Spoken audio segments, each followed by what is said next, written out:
Hello friends, my name is Kanchan Sharma. I am assistant professor at Biyani Group of Colleges. Today we are going to discuss the topic tryptophan operon as well as attenuation. As we all know about operon model, in my previous videos also we have discussed it, that Jacob and Monod discovered it in Escherichia coli, that is a bacteria. In E. coli, TRP operon is also available over there.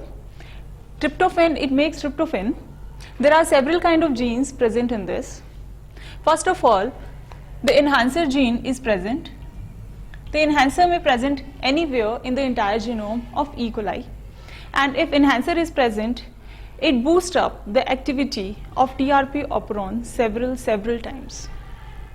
Next genes are regulatory genes.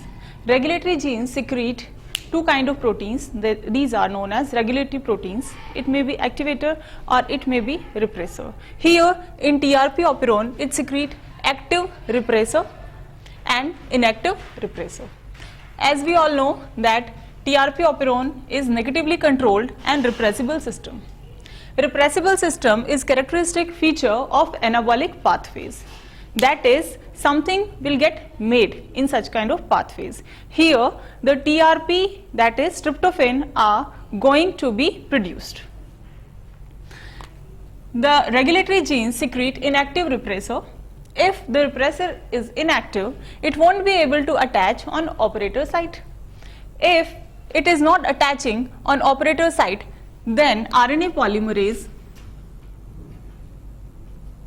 will go and attach on the promoter site. If such thing happen, then these structural genes, they will form mRNA, and in such a way the TRPs, that is tryptophan, will be made and the transcription process will turn on. Now, as we all know that it's negative control, so we need to stop the reaction, and to stop the reaction, a co-repressor comes over here. Tryptophan itself acts as co-repressor. This is basically known as feedback inhibition or end product inhibition. That means if in the internal environment of E. coli, tryptophan is abundant in amount, then it will act as end product inhibitor, and tryptophan will attach with inactive repressor and convert it into active repressor. This active repressor, its configuration matches with operator's gene sequence, and now it would be able to attach over here on operator site. If it attaches on the operator site, then RNA polymerase won't be able to attach on promoter, and in such a way the production of mRNA will stop and the transcription reaction will stop.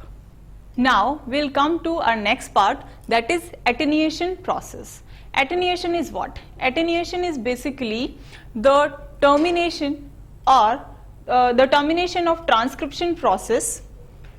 It is governed by operator gene. In operator, a leader sequence is found. The leader sequence is comprised of 14 nucleotide sequence. Out of them, 2 nucleotide sequence codes for tryptophan. This leader sequence can form two kind of loops. At its upstream, it forms a large loop, and at its downstream, it can form a small loop. The large loop, it helps in the turning on of the transcription, and this small loop helps in the termination of the transcription. This is termination loop basically, and this is starting loop basically. What happens when there is less tryptophan in the atmosphere? that is the amount of tryptophan is less in the body of E. coli, what happened? The RNA polymerase and ribosome, gap between them increases. To fill up this gap, the leader sequence form the large loop. When the large loop forms, the RNA polymerase and ribosome, both of them come close to each other. And when they come close to each other, the transcription process starts. And mRNAs are formed. Instead of it, when tryptophan is more in E. coli's atmosphere, then what we need to do? We need to create a gap between RNA polymerase and ribosome. In this case, small stop loop is formed, and this helps in the termination of the process. In such a way, in E. coli, in TRP operon, the termination process is done. That's all for today. Thank you very much. And for more detail, you can log on to our website www.gurukpo.com.